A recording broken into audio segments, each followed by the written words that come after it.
If you're ready to embark on an adventure through space and time that's out of this world, continue watching. This is the Dalek mod, where the world of Doctor Who and the universe of Minecraft cross over together to create the ultimate adventure. With these worlds colliding, today I'm going to showcase the iconic characters, locations and destinations and planets from the Doctor Who universe and fandom, as you'll be able to wield powerful gadgets just like this one to defeat some of the most notorious of the foes from the TV show. So, let's get the TARDIS into gear.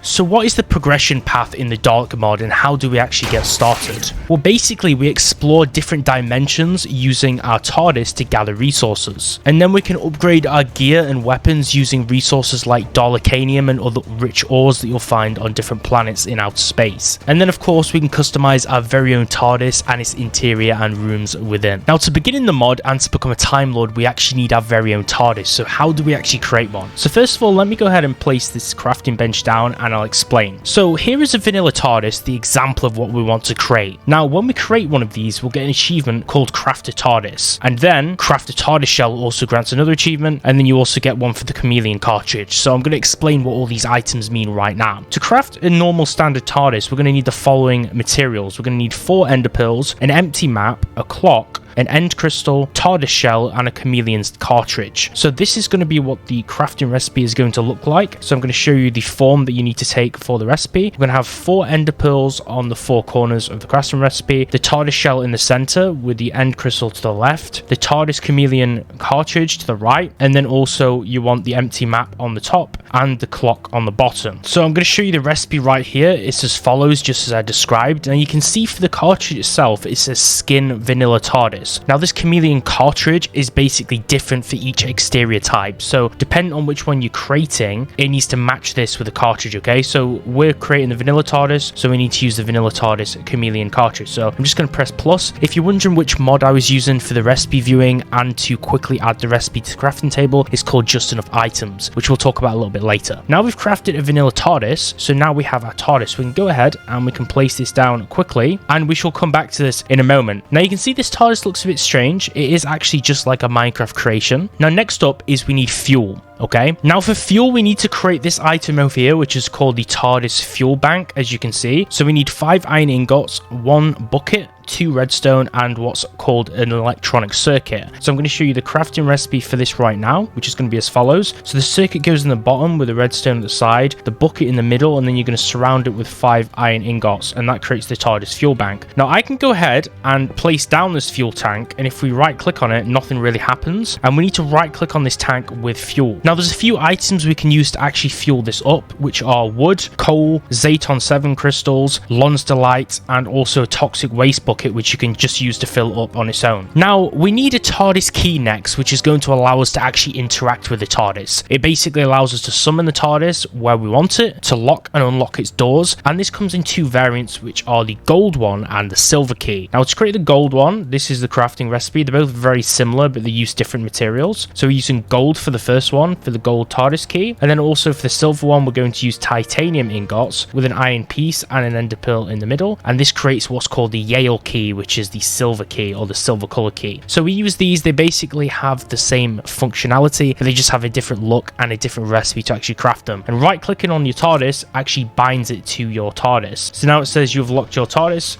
then if I right click, it's unlocked it. So we can use the key now to interact with it. So we want to right click with the key to spawn and then enter the TARDIS. We can right click on the TARDIS after unlocking it to actually enter this interface. Now before we actually do that, I'm going to show you the third item, which basically functions exactly like the key does. So this item is called the Statenheim remote, and it's used to summon your TARDIS, and you actually have to use the TARDIS key with a steel ingot, which is steel from the Cybermen, and a piece of redstone to craft the Statenheim remote. Now this functions just like a TARDIS key. It's very similar, and it can be bound to the TARDIS using shift and right click, and it has the same function. So shift and right click, and then TARDIS is bound to the remote. So I believe we can use both of these in conjunction. I'm not entirely sure, but it basically has the same function. We can right click a block to summon our TARDIS on this block to dematerialize and materialize it over here. And also, if you right click on the block below the player, it teleports you directly inside the TARDIS instantly. Now, this is probably going to have like a little bit of a problem for me because my TARDIS, I didn't actually fully spawn it via the interface. There was nothing to teleport into, but that's how you would do it. So we'll just go ahead and we'll spawn a TARDIS again. We'll bind the key to it and to the remote.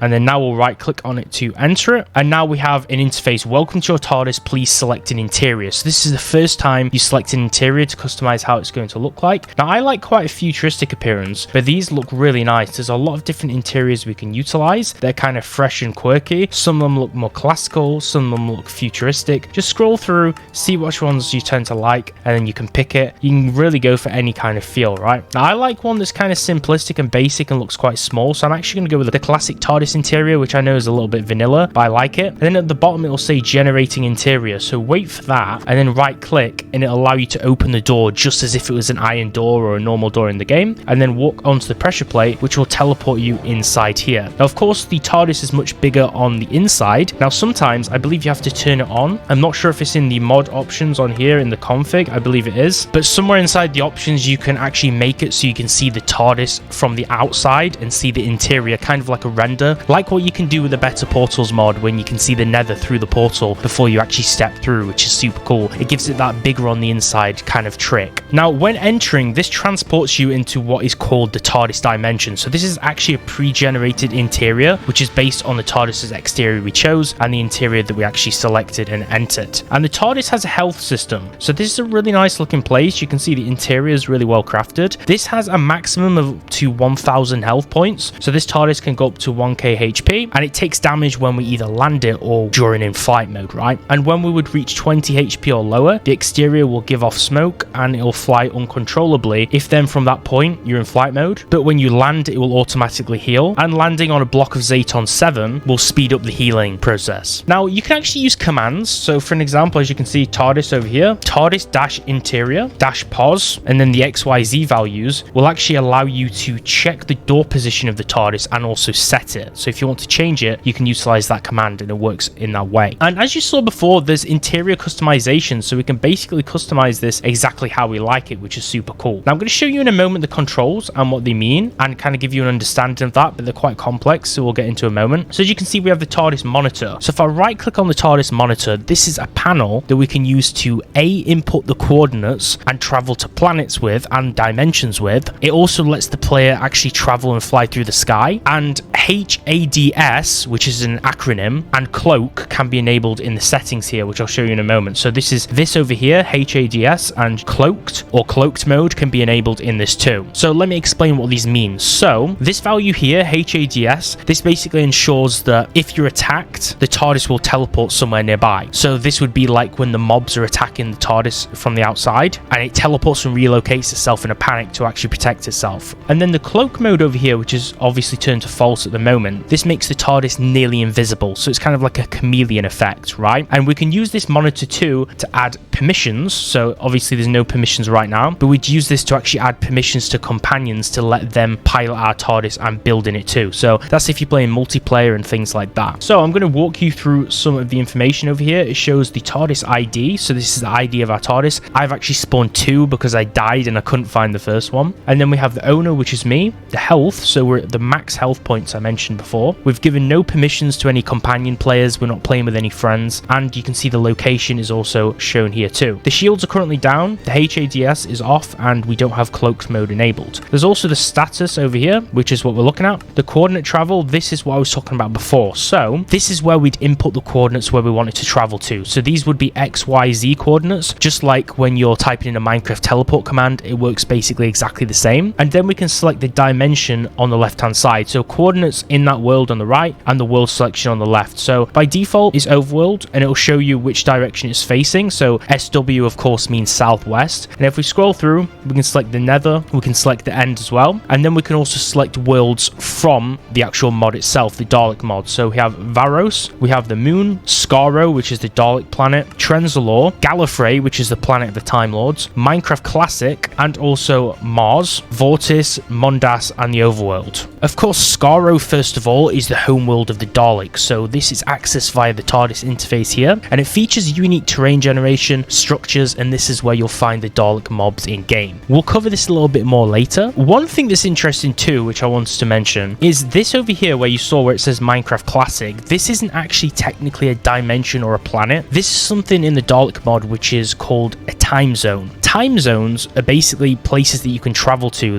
Think of them kind of like eras in time of a planet or a dimension. So the only one available in the Dalek mod right now is the Minecraft Classic time era or time zone, and this is the only one currently available. So this is basically the overworld but in the past, like the earlier Minecraft updates. So you'll see that really vibrant green grass, just like the old in-dev and alpha days. So obviously what you do is you type in the coordinates over here and then you press save. So let's just say I want to set it to Gallifrey because that's where the Time Lords are. So I press save location and it saves it on the monitor, and that saves it for when I want to actually reference it. Below we have the chameleon circuit. So this is what we actually used in the crafting recipe earlier, and from here we can select how we want to actually disguise our TARDIS. So we can go through, we can select a few different disguises, and all of these are actually 3D modeled. So the current one we're using is the vanilla TARDIS, so this is like built out of Minecraft blocks, but a lot of the others have 3D models. So I could use the Lego Dimensions game TARDIS, which looks really cool, or I could use different TARDISes from the fandom, the War Doctor's TARDIS, First Doctor's TARDIS. They all look kind of similar, right, but they're just slightly different variations to each other. I could even disguise it as a furnace or a vending machine, which is actually pretty cool. I kind of like this synthwave police box. That looks awesome, so I'm going to press save on that. Then waypoints is where we actually select different waypoints, okay? So we'd add a waypoint, we type in the waypoint name, so I type in overworld, and then when we press save, it shows these are actually the current coordinates that you're at. So you're actually setting a waypoint where you currently are right now. You can't set a waypoint in a totally different dimension. This is the dimension and the location you're currently in, so bear that in mind. But you can select the waypoints later, I believe, as travel points. Then settings, this is where we turn on the HADS mode if we want to teleport in combat, turn on the cloak mode to hide our TARDIS, the HUM mode and the HUM type, and then we have other, so companions and perms. This is where we go into those companion settings I mentioned earlier. So if I had a friend, let's just say my friend was called the Blue Crusader 2, then I press add, and it says player isn't online to the left, but obviously if they're online it will show them. You can set a permission, so press switch companions and everyone, and you'd set that in this panel. I can't really show you specifically because this isn't a multiplayer server, but you kind of get the idea, right?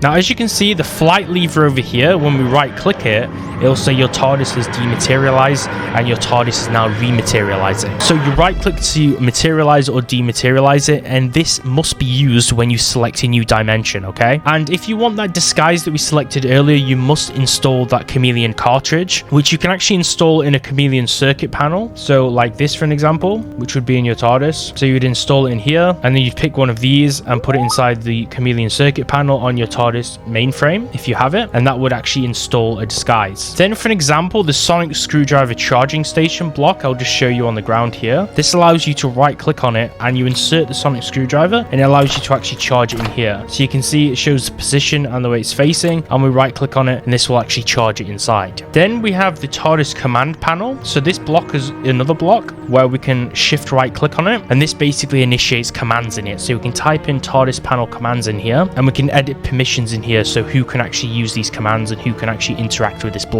The reason you might want to lock and unlock your TARDIS is because it allows outside intruders to not be able to enter, which is really important. Now, as you can see, I've now arrived on this planet, which I'll be covering in a moment. This is the planet of Gallifrey, which is where we set our coordinates, and I just want to explain how I actually did that. What I did is I utilized this flight lever over here to dematerialize and rematerialize the TARDIS after we set our location on the console, and that's how we teleported it, because we entered flight mode, okay? Now, there's what's called the player locator panel. So this panel basically locates where players are when we right click. So we type in the player's name and we press locate player, and if they have this item in their inventory, which is called the biodamper, it will say that message which it just showed a moment ago, where it basically tells you, look, player is biodampered, you can't find them. But if I drop this and then do it again, and I don't have it in my inventory anymore, it'll now say players unreachable. That's because I'm in a TARDIS and it's because I'm using the command on myself. But this is actually used to find players' positions in the world, which is kind of like a cheeky hack because you can find where people are. Before we explore Gallifrey, now we're going to move on to the item segment of this video. So the first item that we're going to be looking at is none other than the sonic screwdriver itself. So as you can see, there's quite a few variants of the sonic screwdriver, and you can charge them using the station I mentioned before. So we have the 10th Doctor's, 11th, 4th, 4th, 7th, basically all of the Doctor's sonic screwdrivers over here from the fandom. There's a lot of them, all with different looks, especially the steampunk one, which I like quite a lot, and a wooden sonic screwdriver and candy cane one for an example. I'm using the 10th Doctor's sonic screwdriver over here, and you're probably wondering, how can we actually craft these? Well, I'll show you a basic idea of a recipe. So you can see we have a titanium ingot, a sonic crystal, which is used for the core, which is obviously smelted from an unrefined sonic crystal. Then we have a button, an electronic circuit again, and a light blue stained glass block. And that's the crafting recipe for this. And it says a useful device for finding information or opening doors, and it has a level to it. So if I just right click now,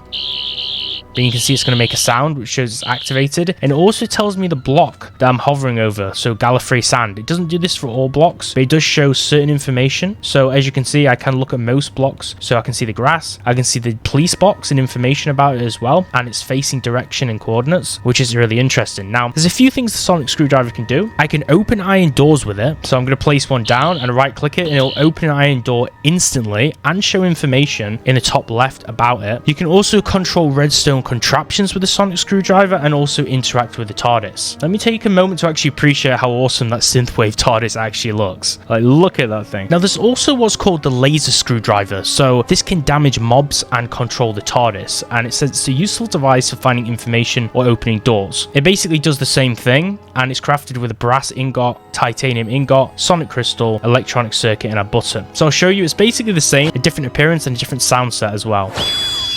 Then we have this item over here. So this is the Vortex Manipulator. So I can right click on this, and this kind of behaves just like a TARDIS behaves. So it lets you teleport throughout the world by entering coordinates here for the coordinate travel to travel to different planets. So I could type in the coordinates and it'll teleport me to a random place. I'm just going to change the coordinates very briefly because I don't want to get lost, and press teleport, and I'll then rematerialize in a different location, albeit nearby because I selected close by coordinates. But we can't actually teleport to vanilla dimensions with this. So when we use dimensional travel, you can see we can only use this to travel to mod-based dimensions. Now we can go to the overworld with it, but as you can see, we can't travel to the other vanilla dimensions that I mentioned, like the Nether in the end, only the overworld and the modded ones. So I'm going to quickly go back to Gallifrey and press travel, and it'll teleport me back to Gallifrey, and I'm actually appeared where the TARDIS appeared originally, which is convenient. Now I'm in creative mode, that's why I can use this without any issues, but if you're not in creative mode, you have to use ender pills, which is going to use as fuel. But if I was to switch to survival and then traveled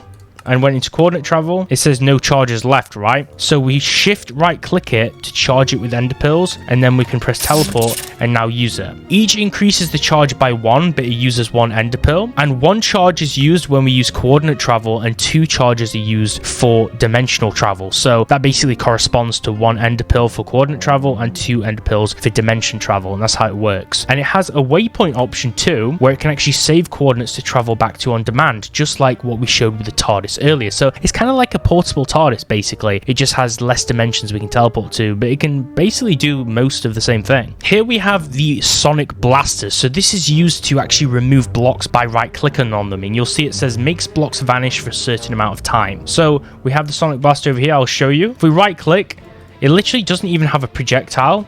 It just removes blocks over here, but as you can see, it says for a certain amount of time, okay? So you can't actually remove them permanently, and they will actually respawn after you remove them. So this is kind of cool to make like a tunnel or something, and then it will just regenerate over the series of a few seconds, okay? Now I held this down for quite a few moments, so some of them have actually permanently disappeared, but if you just tap blocks, they will usually respawn. To craft this, we need a diamond, a titanium ingot, a stick, a circuit, another ingot, and a sonic crystal. Next up is the timey-wimey detector. So you may know about this from the Weeping Angels mod. So basically, it goes ding when things happen, okay? So it dings near portals if you're nearby an end portal or a nether portal, and it's worn in the player's chest piece slot. So we craft this with a clock, a note block, an electronic circuit, cactus green, orange dye, and 3 chunks of plastic. So as you can see, we would right click and equip it in our chest slot over here, and now we actually have it on our player. So you should be able to kind of see it's just on the sling of our side over here. It's just equipped on my hip, which is pretty cool. I would have to do set block and then the coordinates below me and then end portal,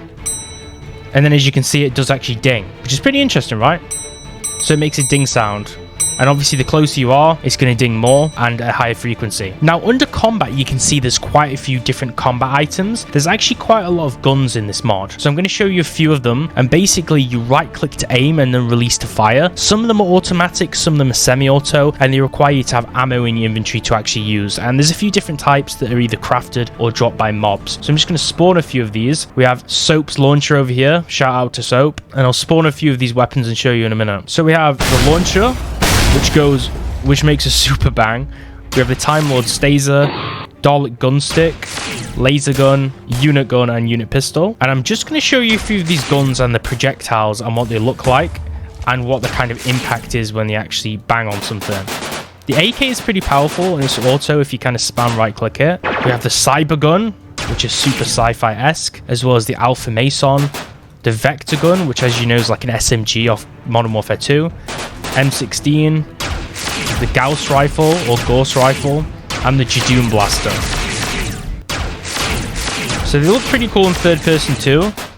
And this is really nice playing this mod. You should be able to see like the sky with a shader right now. It looks really beautiful in the backdrop. Now, although I'm mainly covering guns, you can see there's some other armor and weapons, which I might cover some of later, as well as different kinds of shields as well. So there's not just a limit to guns and firearms here. Now, this planet's Skaro, and the reason I've hopped over to Skaro is because I want to explain one of the main resources in the mod, which actually spawns on this planet. So this resource is what's called Dalekanium, okay? So here we have Dalekanium ore, and this is a rare ore which is found on the Daleks' home world of Skaro, and this is used to craft a lot of different things. So we craft the different Dalekanium combat gear like the sword, the battle axe, after we smelt it into ingots, and we can also craft a pretty powerful armor set, if you can see the stats over here as well, which offers pretty good protection. And this is actually the metal used to craft the Daleks armor, if you were curious about that. There's also some cool doctor stuff, so we also have some suits from some of the doctors and the hats, for example, if you have a look. And we also have some spacesuits, so we have a total of 4 different spacesuits. So the first one is the Doctor spacesuit, which keeps you safe from acid rain, although it does damage the suit's durability itself, and only part of the armor actually protects against it. The other half is actually just for vanity. So we have the Doctor spacesuit, then we have a NASA spacesuit, and they all basically do the same thing to protect you in space. And then also we have the NASA orange suit, which is the same but a different color. And also lastly we have the SWD space program suit, which is based off the SWD team who actually make the Dalek mod. Basically, if we would spawn one of these suits, we will also get an advancement, which is rather cool. This is what the suit looks like. Kind of looks like a builder's costume now. We have to actually fill this up with oxygen, and it adds this kind of like, you might not be able to notice, but there's like a little layer over the hood, like a visor effect. It's like a little bit digitized. If I just take off the helmet, you might notice. Let me see if I can just equip it.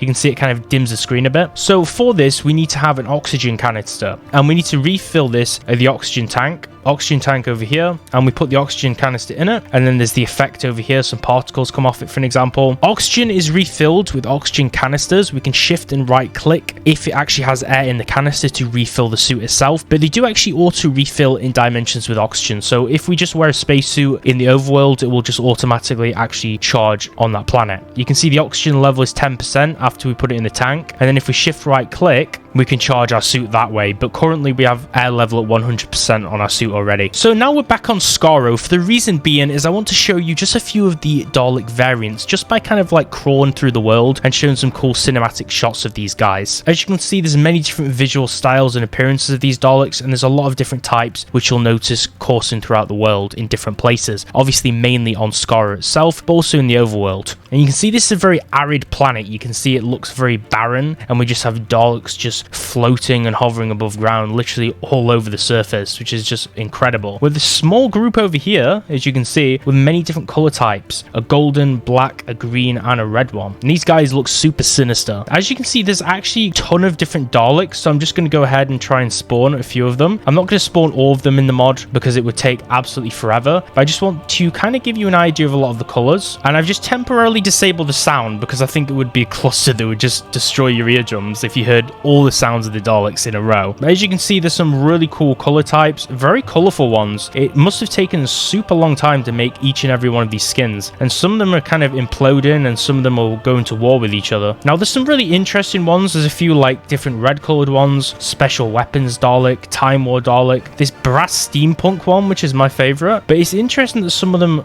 don't really like each other. But there's also some really vibrant colored ones like this pink one, this Nether Supreme Dalek. Obviously some of them do actually actually appear in different dimensions specifically. This Sweet Tooth Dalek, this Emperor Dalek, which honestly just looks like the Thanos Infinity Gauntlet somehow. Candy Cane Daleks for Christmas. There's not really much of a limit to how many cool Dalek variants there are. Just give you another cinematic shot as we kind of go through. These Daleks are aggressive, right? Some of them can fly and shoot lasers, as you've seen. Some of them can kind of implode and explode, and some of them war with each other. They have a lot of unique abilities and properties which kind of set them apart from each other, and they all look visually very impressive and kind of different as well. Also, I want to show you the Dalek hoverboat. So this isn't really a vehicle per se. This is actually a hoverboat that Daleks can kind of fly around on, and this might actually remind you of like in the Imperial Senate in Star Wars when they're on those platforms and just flying around the politics room. Maybe you could call it like the Republic Parliament or something, but it kind of reminds me of that. It gives me Star Wars vibes. And those, I believe, spawn in Dalek cities on Skaro. Next up is Cybermen. So there's some really cool Cybermen variants as well, which I want to show you. A lot of different ones which spawn in different places. You can see Cyber Villagers. This is when Cybermen actually infect other villagers. So they'll attack villagers and players, and then they'll convert those villagers into more Cybermen to kind of spread their plague or plight. You can see this in the old 2005 Christopher Ecclestone series of Doctor Who, where they kind of take over London. And there's some really cool Cybermen variants. As you can see, we have the Cyber Master, Warriors, Cyberiads, Cyber Drones, which are kind of just like the helmets. We have 80 Cybermen, which are really nostalgic, and their Cyber Leader. Cyber Cows. I don't know if they can just like infect cows like they can villagers. That's kind of trippy. Stealth Cybermen, which have a black kind of Darth Vader appearance, and Wooden Cybermen, who just kind of look like the brokey versions of Cybermen. So this is what would happen if there was a Cyberman takeover of the overworld. So we have a few different classic and modern types. They can attack villagers and players, and they can kind of spread their plague and convert villagers into Cybermen, which would be an interesting thought experiment to do right now. So let's just spawn a very unfortunate villager, and you can see the Cybermen will attack the villager at first and try and kill him, which is kind of evil. I'm actually just going to spawn tons of villagers and see, like, is there anything different that they do? Are they all going to get killed, or are some of them going to get converted? I think there's like a special way that they convert the villagers. I think by default they kill them, but I think there's like a special conversion technique. Oh no, a little baby villager's getting killed. That's not cool. Unfortunate. I guess this is the only villager that actually passed the test. Now, we also have Weeping Angels. You may have remembered this from the Weeping Angels mod. Very similar to that mod. These are immovable when they're looked at, okay? So if I just look at this dude, look, I'm just going to stare into his eyes, stare into his soul. He's not going to do anything. When we look away from them, they're going to sneak up on the player and attack me. Now, I'm in creative mode, so luckily they're not going to do anything. If I switch to survival,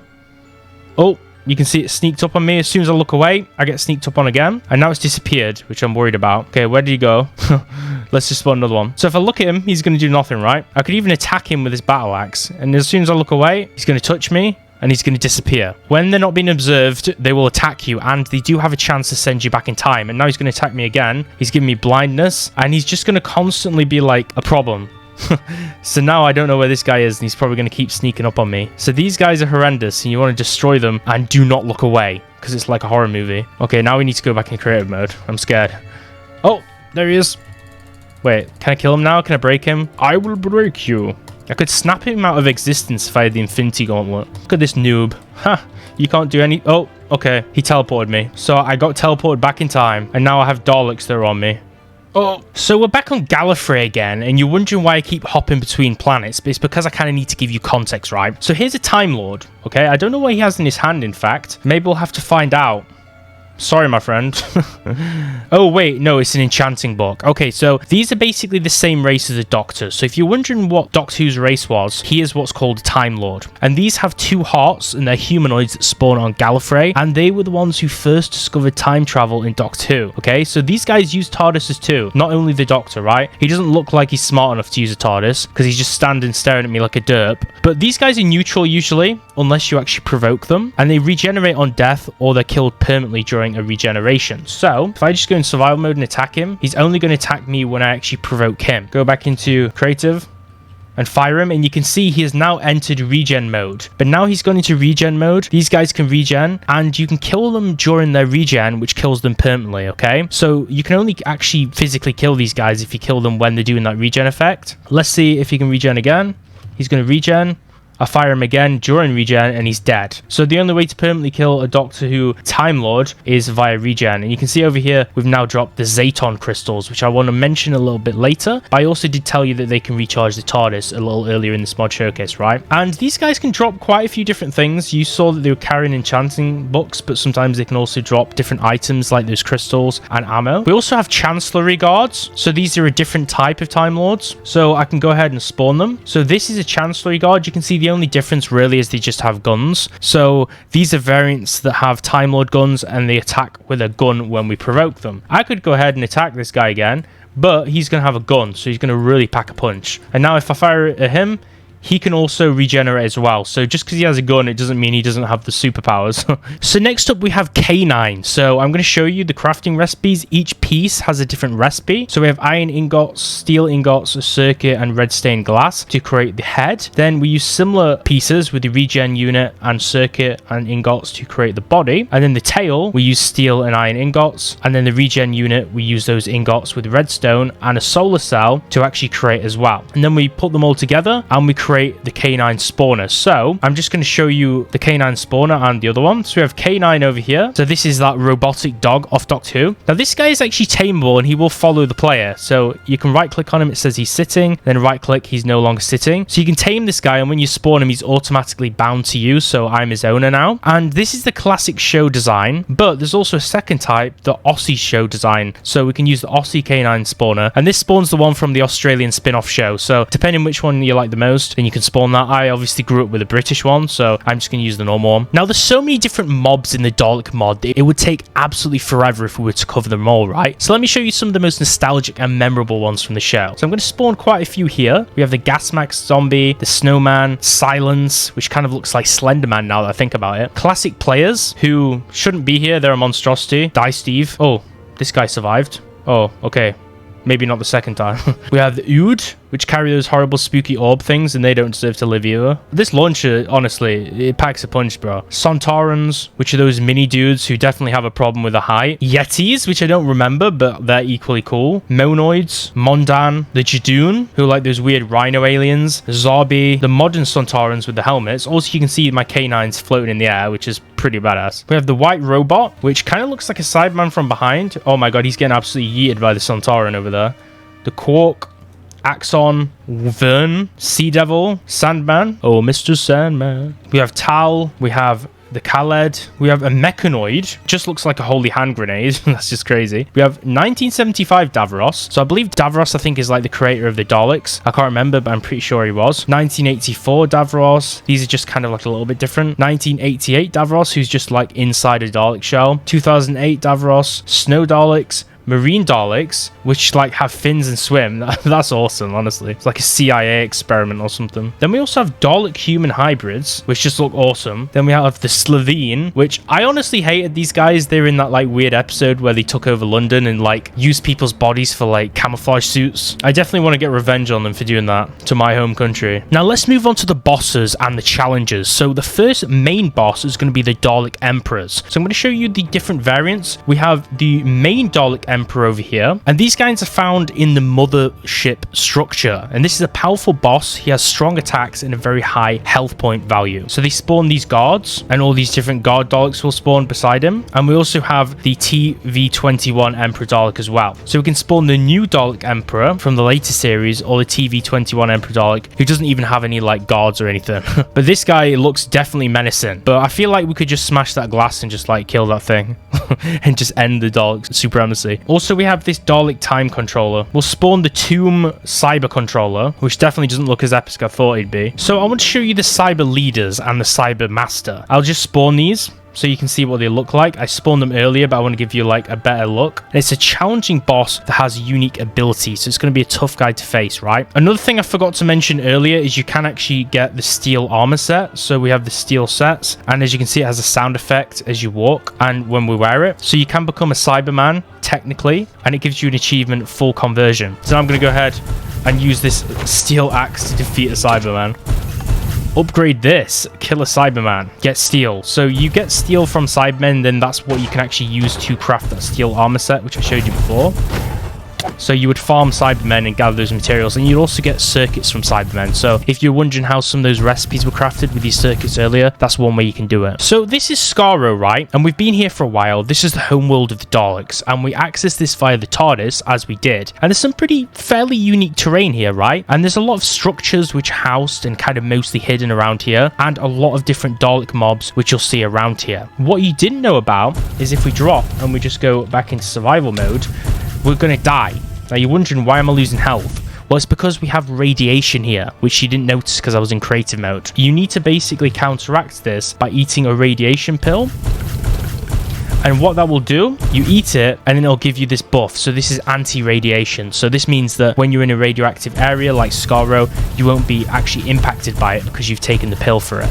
But it doesn't mean that Daleks can't still kill you, because it basically does nothing to negate against them. Now, there's a few different biomes inside here. So first of all, we have the Skaro Plains. So this is the very first biome.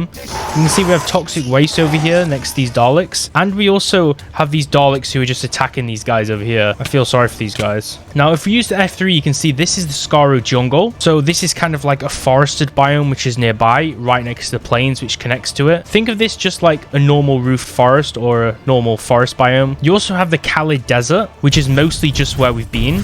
And there's this gigantic crater down here, if you'll notice, which is just filling up this whole area. And Skaro Ocean. So Skaro Ocean, you can see we have these dotted rocky islands that surround the world. And in between, we have pockets of ocean, which is actually a really beautiful biome because we kind of have this like futuristic, like robotic sci-fi theme over here with all these Daleks. But then we have this like really rugged organic terrain generation of the natural world, which is kind of like polar opposites of each other, right? And this is where you'll find the Skaro Hills, which are just surrounding all the ocean here with this dark brown terrain. So back on Gallifrey. So we've returned to Gallifrey now to kind of talk about the terrain and the biomes in Gallifrey over here. And there's quite a lot to see in this dimension. But you can see we're in a very arid desert. So we have Gallifrey, which is the normal biome. So if I spawn over here, it will take us to that red terrain like we saw before. And we can see Time Lords and these Time Lord guards.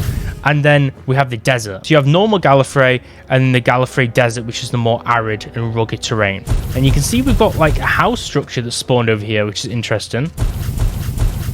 But the door is covered and we have a bed inside here, but we don't have any loot. Someone's just living out in the desert as a Time Lord. Now, I want to do a quick section on vehicles in this mod because there's some really like fun, lively vehicles that we can mess around with. First of all, we have Bessie. Bessie is a classic car from the old series, from the third incarnation of the Doctor. Now, we can ride this. It's basically like a yellow car. It kind of reminds me of the Stephen King book where it's like that evil car who like kills people or something. This can be driven by players, and if you press space, it can also honk the horn as well, which is kind of fun to troll with. You can see like half of my character's in the car, and then the other half's just like hanging off the side. It kind of makes me look pretty cool, not gonna lie. Then we can also spawn the DeLorean. You might have remembered this iconic car from the Back to the Future film series, right? Well, Back to the Future was one of my favorite film series, and you can spawn it in the Dalek mod. I don't know why on earth we can spawn this in the Dalek mod, but just look at this thing. I'm literally driving in Doctor Who's homeworld of Gallifrey inside a DeLorean. Universes have just collided. This is like fandoms intertwined at its best. Even though this is the Back to the Future car, the disappointing thing is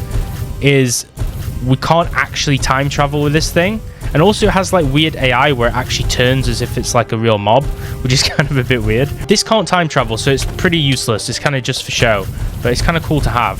So I'm going to have to fire a cyber gun at it and kill it, because it's technically a mob and it's alive and sentient, which is even more weird. So what mods should we be running with the Dalek mod for the best experience possible? Well, there's a few mods which you should be running, in my opinion. Like, I would really recommend running these mods. The first one is just enough items, because you need to be able to view recipes for everything. Like most of these recipes I showed you, like this one for the Vortex Manipulator, I can only show you these recipes because just enough items allows me to have easy access for viewing recipes and item information, and then I can see which crafting resources are required to actually make them, which is great for mods when there's so many items and blocks added and you don't know where to start. Also, I'd recommend just set up the Waystones mod. It's a pretty useful mod. You can basically add different teleport points and use it to create a network of waypoints across dimensions. You don't really need it with this mod because the TARDIS kind of has the same functionality and the Vortex Manipulator has it in as well, so we can already create waypoints. But using the waypoints mod, you can kind of have two systems for that, so that's pretty cool. What about the community and support of this mod? Well, the Dalek mod does have an active community online where players can share their experiences with the mod, their ideas, bug reports, and their own creations playing the Dalek mod. So I'd recommend to join the community if you really like this mod. There's actually an official forum, a subreddit for support on the mod, discussions and community, and also an active Discord server, which is probably the main place you want to go looking for to get started with the Dalek mod. Not to also mention the wiki, which has some great information. It's a little bit outdated, but it helped me gather a lot of the information for this guide for 1.12.2. So it's great just to cross-reference everything, especially from this video, and also check some of the features which maybe I didn't cover, because I couldn't cover every single mob, every single piece of information item in this video, or it would have lasted forever. But I'll put all those links down below for you guys and all the resources to help you out. And remember to check in the description down below if you want to get my Minecraft mods and also learn how to make Minecraft mods without even knowing how to code. That's on my Patreon. You can also support the channel by joining that. And also make sure to subscribe, guys, and like the video and leave any comments or questions about the mod below that you need help with, and I'll try and get back to you. And I'll catch you real soon.